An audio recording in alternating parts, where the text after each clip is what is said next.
ನೀಡುವೆ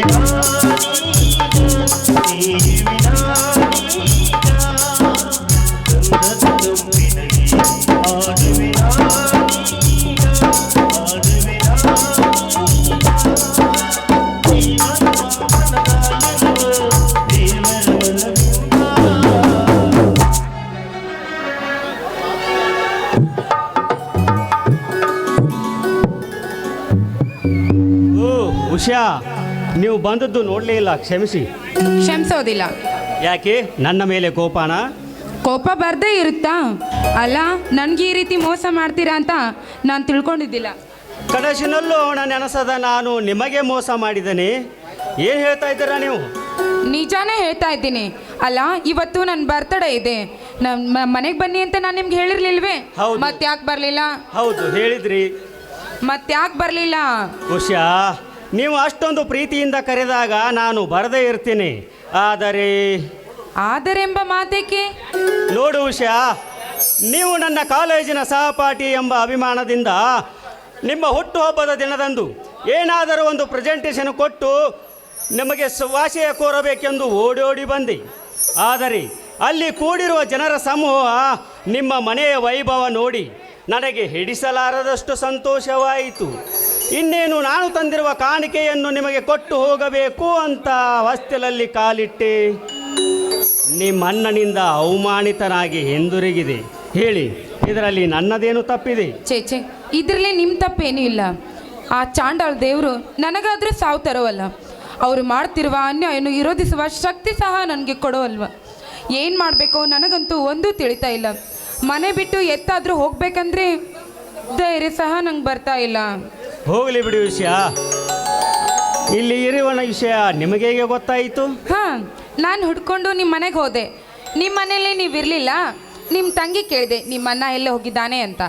ನೀವು ಇಲ್ಲಿಗೆ ಬಂದಿರೋ ವಿಷಯ ಹೇಳಿದ್ಲು. ನಾನು ನಿಮ್ಗೆ ಸ್ವೀಟ್ ತಂದಿದ್ದೀನಿ, ತೆಗೆದುಕೊಳ್ಳಿ.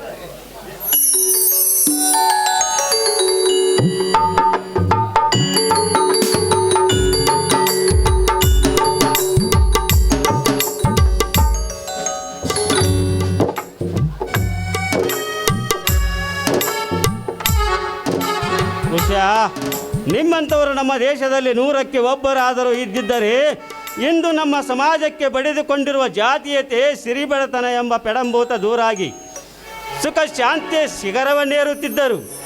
ನಾವೆಲ್ಲರೂ ಒಂದೇ ತಾಯಿಯ ಮಕ್ಕಳು ಎಂಬ ದೇಶದ ಏಳಿಗೆಗಾಗಿ ಶ್ರಮಿಸಿದ್ದರೆ ನಾವಿಂದು ಬಡತನದ ದಳ್ಳೂರಿಯಲ್ಲಿ ಬಳಲುತ್ತಿರಲಿಲ್ಲ. ಅಧಿಕಾರದ ದಾಹಕ್ಕಾಗಿ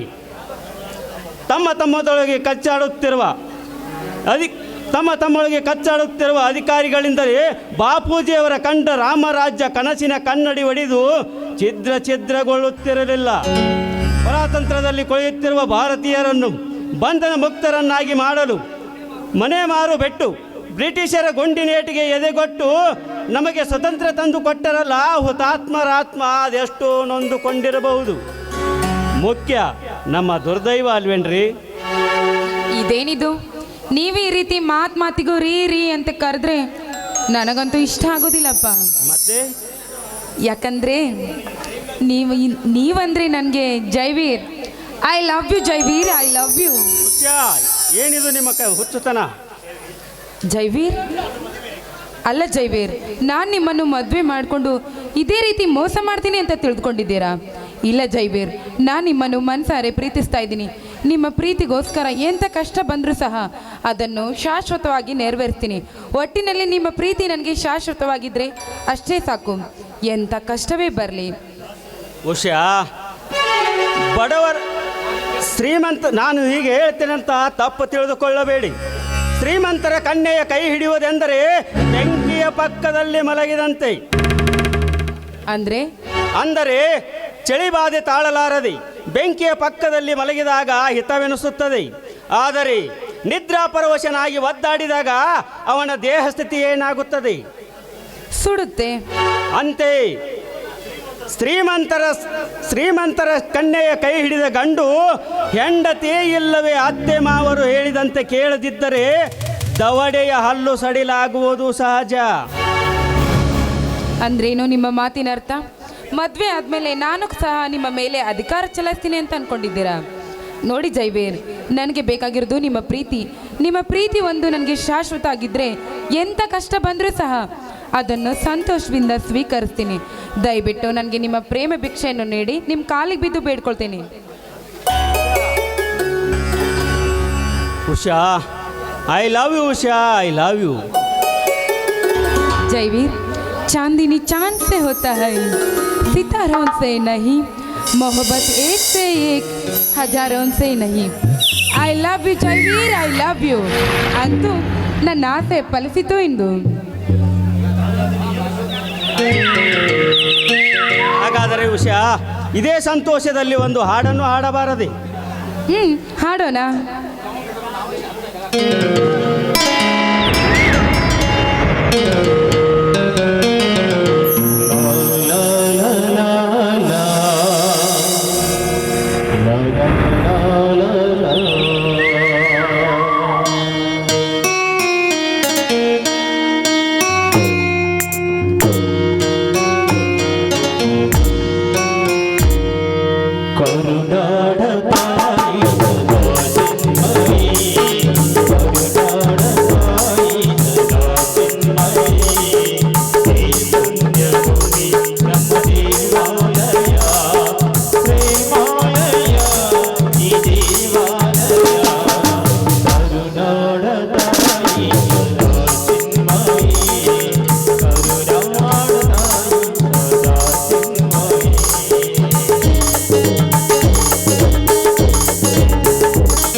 ವೆರಿ ಗುಡ್.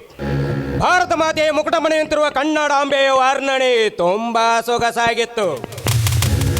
ಹಿಂದೊಮ್ಮೆ ಕಾವೇರಿಯಿಂದ ಗೋದಾವರಿವರೆಗೂ ಹಬ್ಬಿ ರಾಜ ಮಹಾರಾಜರಿಗೆ, ಶರಣರಿಗೆ, ಸಾಧು ಸತ್ಪುರುಷರಿಗೆ, ವೀರ ಯೋಧರಿಗೆ ಅಷ್ಟೇ ಏಕೆ ಜಗತ್ ಪ್ರಸಿದ್ಧರಾದ ವಿಜ್ಞಾನಿಗಳಿಗೂ ಕೂಡ ಜನ್ಮವೆತ್ತಿದ ಈ ಕನ್ನಡಾಂಬೆಯ ಹಾಡನ್ನು ಹಾಡಿದ್ರಲ್ಲ, ನಿಮಗೆ ಅನಂತ ಅನಂತ ಧನ್ಯವಾದಗಳು.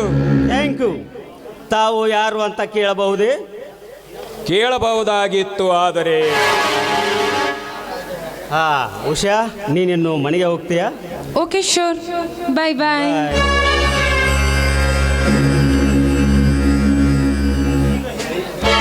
ಈಗ ಈಗಲಾದರೂ ಹೇಳಬಹುದಲ್ಲ. ನಾನೊಬ್ಬ CID ಇನ್ಸ್ಪೆಕ್ಟರ್.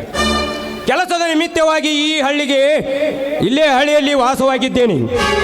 ಬೈದ ಈಗ ಹೋದರಲ್ಲ ಅವರು. ಅವಳು ನನ್ನ ಕಾಲೇಜ್ ಸಹಪಾಠಿ.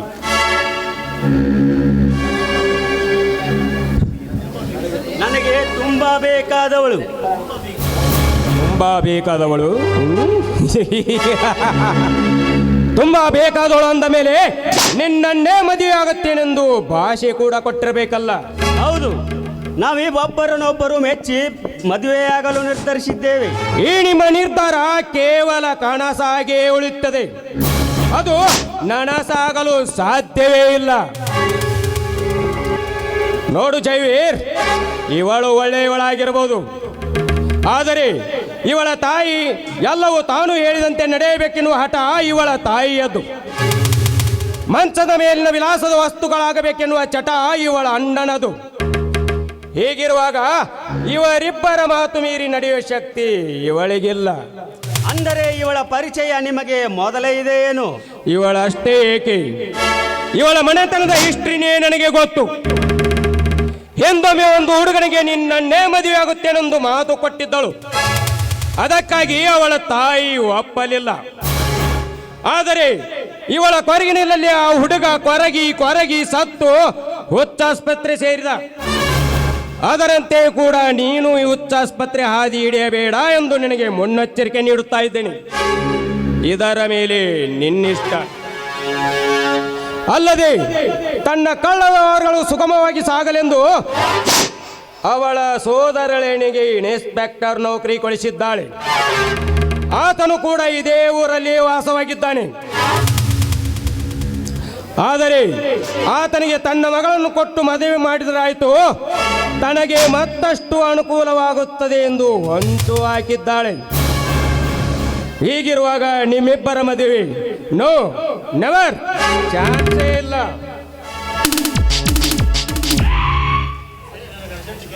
ಹಾ ಮಿಸ್ಟರ್, ನನಗೆ ಸ್ವಲ್ಪ ಅರ್ಜೆಂಟಾಗಿ ಕೆಲಸವಿದೆ, ನಾನೇನು ಬರ್ತೀನಿ. ಮಿಸ್ಟರ್, ಆ ಡಕಾಯಿತ ನಿನಗೂ ಏನು ಸಂಬಂಧ? ಡಕಾಯಿತ? ಯಾವ ಡಕಾಯಿತ? ತಾನೇ ನಿನ್ನ ಜೊತೆ ಮಾತಾಡುತ್ತಿದ್ದೇನಲ್ಲ, ಅದೇ ಡಕಾಯಿತ. ಅವರು ಡಕಾಯಿತ ಅಲ್ಲ ಸರ್, CID ಇನ್ಸ್ಪೆಕ್ಟರ್ ಅಂತ. ಇಲ್ಲೇ ಪಕ್ಕದ ಹಳ್ಳಿಯಲ್ಲಿ ವಾಸವಾಗಿದ್ದೇನೆ ಅಂತ ಈಗ ತಾನೇ ಹೇಳಿ ಹೋದರು. ಸುಳ್ಳು, ಅದು ಸುಳ್ಳು. ಅವ ಯಾವ CID ಇನ್ಸ್ಪೆಕ್ಟರ್ ಅಲ್ಲ, ನಮಗೆ ಸವಾಲು ಹಾಕಿ ಹೋದ ಡಕಾಯಿತ ಸುಧೀರಯ್ಯ ಅವನು. ಇಷ್ಟರಲ್ಲಿ ಇರಬಹುದು.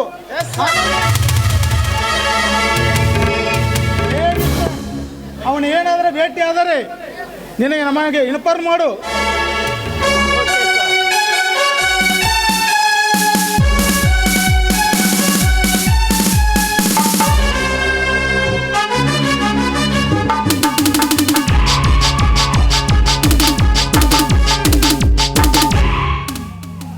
ಇವನು ಯಾರಿರಬಹುದು? ನನ್ನ ಮುಂದೆ CID ಇನ್ಸ್ಪೆಕ್ಟರ್ ಅಂತ ಹೇಳಿದ, ಆದರೆ ಈ ಇನ್ಸ್ಪೆಕ್ಟರ್ ಹೇಳ್ತಾ ಇದ್ದಾರೆ ಇವನು ಡಕಾಯಿತ ಅಂತ. ಅಯ್ಯೋ, ಯಾರಿರಬಹುದು?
ಎಂದಿಗೂ ಎಂದಿಗೂ ನೀನೆಂದಿಗೂ ಲಾ ಲಾ ಲಾ ಲಾ ಲಾ ಲಾ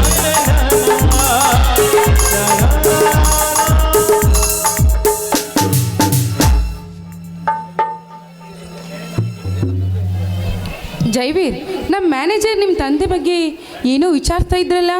ಹಾಂ ಉಷಾ, ವಿಚಾರಿಸಿದ್ದೇನೆ. ಮದುವೆಗೆ ಒಪ್ಪಿಗೆ ಕೂಡ ಕೊಟ್ಟಿದ್ದಾರೆ. ನೀನು ನಿಮ್ಮ ತಾಯಿಯನ್ನು ಕೇಳಿದೆಯಾ? ಅಯ್ಯೋ ಇಲ್ಲಪ್ಪ, ನಾನೇನಾದರೂ ಕೇಳಿದ್ರೆ ಅಷ್ಟೇ ಮುಗ್ದೆ ಹೋಯ್ತು. ಅದು ಅಲ್ಲದೆ ನನ್ನ ಸೋದರ ಮಾವ ರಮಾಕಾಂತನಿಗೆ ನನ್ನನ್ನು ಕೊಟ್ಟು ಮದುವೆ ಮಾಡಬೇಕು ಅಂತಿದ್ದಾಳೆ ನನ್ನ ತಾಯಿ. ಈ ವಿಷಯವನ್ನು ಹೇಗಿರಬೇಕಾದ್ರೆ ನಾನು ಹೇಳಿದರೆ ಮುಗೀತು ನನ್ನ ಕತೆ. ನನಗಂತೂ ಧೈರ್ಯನೇ ಇಲ್ಲಪ್ಪ. ನಾನು ನಿನ್ನನ್ನು ಪ್ರೀತಿ ಮಾಡಬೇಕು ಅಂತ ವಿಷಯ ನನ್ನ ತಾಯಿ ಹತ್ರ ಹೇಳೋದಕ್ಕೆ. ಏನು ಮಾಡಬೇಕು ನನಗಂತೂ ದಿಕ್ಕೇ ತೋಚ್ತಾ ಇಲ್ಲ. ಹಾಗಿದ್ದರೆ ನಿಮ್ಮ ತಾಯಿಯನ್ನು ನಾನೇ ಕೇಳುತ್ತೇನೆ, ನಡೆ. ಅಯ್ಯಯ್ಯೋ, ಬೇಡ ಬೇಡ ಬೇಡ ಬೇಡ ಅಪ್ಪ. ಮೊದಲೇ ಅವಳು ಹಠಮಾರಿ ಹೆಣ್ಣು, ವಿಷಭರಿತ ಹೆಣ್ಣು. ಅವಳು ಕೇಳದಂತೂ ಬೇಡವೇ ಬೇಡಪ್ಪ. ಅವಳು ವಿಷಪೂರಿತ ಘಟ ಸರ್ಪವಾದರೆ ನಾನು ಅದರ ಹಲ್ಲು ಕಿತ್ತು ಆಡಿಸುವ ಹಾವ. ನಡೆ ಹೋಗೋಣ. ನೋಡಿ ಜೈವೀರ್, ನಾ ಹೇಳೋದು ಸ್ವಲ್ಪ ಕೇಳಿ. ಅವಳ ದಾರಿಗೆ ಯಾರಾದರೂ ಅಡ್ಡ ಬಂದರೆ ಮುಗಿದೋಯ್ತು. ಜೀವ ಸಹಿತ ಬಿಡೋದಿಲ್ಲ ನನ್ನ ತಾಯಿ, ಅಂತ ಕೆಟ್ಟವಳು. ಅದಕ್ಕಾಗಿ ಹೇಳ್ತಾ ಇದ್ದೀನಿ, ನಾವೇ ಎಲ್ಲಾದರೂ ಹೋಗಿ ಸಂತೋಷದಿಂದ ಜೀವನ ಸಾಗಿಸೋಣ. ನಡೆಯಿರಿ, ಹೋಗೋಣ. ಅಂದರೆ ನಿಮ್ಮ ತಾಯಿಗೆ ಹೆದರಿ ನಿನ್ನನ್ನು ಓಡಿಸಿಕೊಂಡು ಹೋಗುವ ಹೇಡಿಯಾಗಲೇನು ನಾನು? ನಡೆ ಹೋಗೋಣ. ಅಯ್ಯೋ ಅಯ್ಯೋ, ಇದೇನಿದು? ನಮ್ಮ ಅಣ್ಣ ಬರ್ತಾ ಇದ್ದೀನಿ ಜೈವೀರ್, ನಾನು ಹೋಗ್ತೀನಿ. ಬಾಯ್ ಬಾಯ್.